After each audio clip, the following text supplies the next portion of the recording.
हो दादा कर्जमाफी करा 29ला मुख्यमंत्री तुम्ही जा. हो दादा कर्जमाफी करा 29ला मुख्यमंत्री तुम्ही जा. हो दादा कर्जमाफी करा 29ला मुख्यमंत्री तुम्ही जा. नाही असं कसं परिस्थिती होण्याच्या अगोदर एक मिनिट मी मदत करू ना.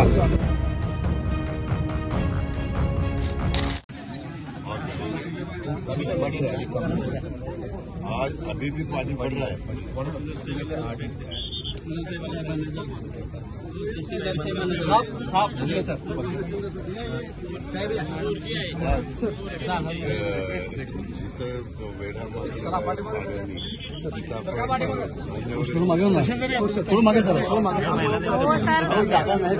अरे थांबा की 2 मिनिटं करा.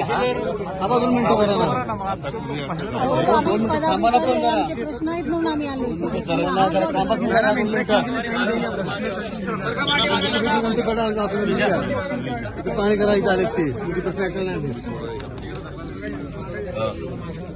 बोला मी आरटीसी है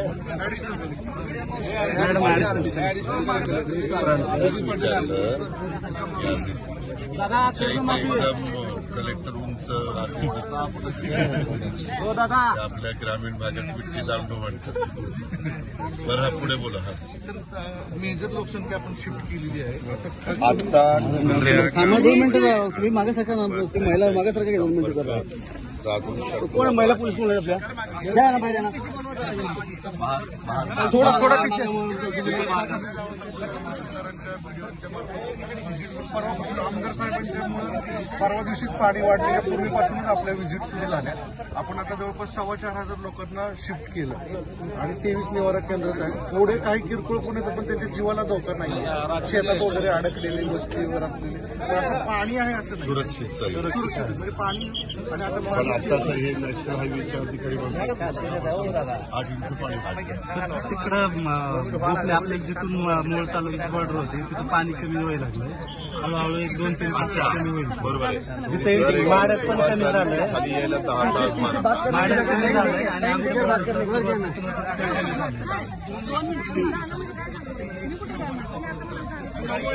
2 लाख पर्यंत पोहोचला असताना 2 मिनिटं निवेदन चालूय. 2 लाखाचं पाणी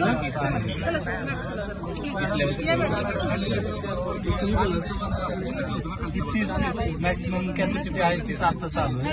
आता 50,000 कमी होते ती माड्याकडून आता आपल्या आता नाही आता नाही झालं तरी त्याला यायला वेळ लागला. आमदार साहेब आपल्याकडे मागं आपण प्रत्येक टॅगिंग केलेलं आहे जनावरांचं. त्यावेळेस आपल्याला माहिती आहे की नक्की बाबा XYZ कडे किती जनावर आहेत ह्या शेतकऱ्याकडे किती आहेत असं आपल्याकडे रेकॉर्ड आहे. त्याच्यावर ज्यांची जनावरं वाहून वगैरे गेलेली असतील त्यांनाही आपण मदत करणार आहोत. विशेषतः कोंबड्या शेरडं करडं वासरं बैल गाई म्हशी असं काही काही फार जवळ असं. आता मी मगाशी मोहोळ आपल्या माढा तालुक्यात होतो. तिथं मात्र शेतकरी म्हणले की दादा जसं पाणी वाढायला लागले तसं आम्ही जनावरं थोडंसं उंच उंचाच्या भागामध्ये घेऊन गेलो. मात्र त्यांची घरदारं जमीन जुमला सगळं मात्र पाण्यामध्ये. इथं पण नदीकाठच्या सगळ्या गावात आता तुम्ही ज्या गावांची नावं घेतली आपण बरेचपैकी बारीक झालेले. आमदार बिमदार झाल्यावर वाढतात आपण कमी होतात. 21 किलोमीटर रान नसल्यावर सुद्धा भरपूर पाऊस झाला सर. बरोबर आहे बाबा. तिथं जनावर सुद्धा वाहून गेली ती आहे ना. मग जे जनावर वाहून गेलेली त्याची आम्ही मदत करू ना. आमच्याकडे टॅगिंग झाले ना प्रत्येक शेतकऱ्याकडे काही जनावर होतं ते आपण टॅगिंग केलेलं आहे. मध्ये पण काही वेगळे लाल कुर्ते वगैरे रोग आला नव्हता तेव्हा. दादा कर्जमाफी करा 29ला मुख्यमंत्री तुम्ही जा. दादा कर्जमाफीची गरज आहे 29ला मुख्यमंत्री तुम्हीच आहे. मी बघितलं सकाळपासून मी बघतो. तिथे निकष काय केलेला होता 6 गट आहेत. 3 गटामध्ये पंचनामे 3 गटात चालू आहे आणि 3 गटामध्ये पंचनामे नाहीये. नाही असं कसं परिस्थिती होण्याच्या अगोदर एक मिनिट. काही ठिकाणी माझं गाव आहे आणि माझ्या गावात 65 मिलीमीटर नाही पाऊस पडला. 65 मिलीमीटर म्हणजे थोडं कमी 2 इंच वर काही आणि वरनं तर पाणी आलंय आणि त्याच्यावर माझं अख्खा गाव गेलं तर तिथं कॅबिनेट निर्णय घेतला असं नाही. जिथं पाणी 65 पेक्षा कमी पडलेलं आहे काही ठिकाणी थोडं पाणी परत गेलेलं आहे किंवा असं बॅकवॉटरचं पाणी आलेलं आहे तिथं 65 बघायचं नाही.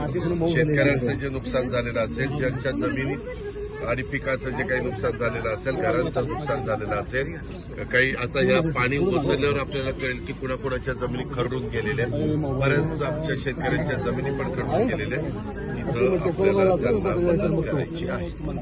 त्याच्यामुळे तसं रेकॉर्ड तुम्ही करून द्यावं. आता मला गाडीनं जाता येईल का पलीकडे? 4 मेरी अकेली छोटी तो भी चलेगी. आप ठीक आहे. तर तसं 65 ते सीएम साहेब पण मगाशी माड्याला बोलले असतील. मी पण तुम्हाला सांगतो 65चं डोक्यातनं काढा.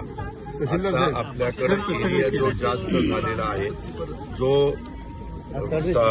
ओढ्यामुळं, उपनद्यांमुळं, नद्यांमुळं, भोगावती असेल, सीना असेल, पलीकड मांजरा असेल वगैरे अशा सगळ्या नद्यांच्यामुळं तो भाग सगळा पाण्याखाली गेलेला. एवढं पाणी असं बऱ्याच वर्षात असं इतकं आतमध्ये गेलेलं आहे. आता त्याच्यात शेतकऱ्यांचा कुणाचा दोष नाही. मग इथं 65 मिलीमीटर पाऊस समजा नाही पडला पण पाणी तर आलं. सगळे सोय करून घेतलं. ते करून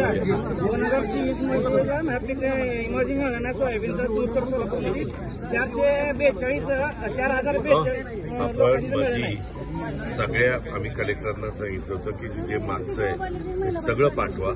कालपर्यंत आम्ही 2200 कोटी रुपये सोडले. 2200 कोटी. माझी आज पण तुम्हाला सूचना आहे, विनंती आहे की आपण मागचं कुठलं राहिलेलं असेल यदा कदाचित तर पाठवा. आम्ही डायरेक्ट डीबीटीवरच त्यांना पैसे पाठवतो.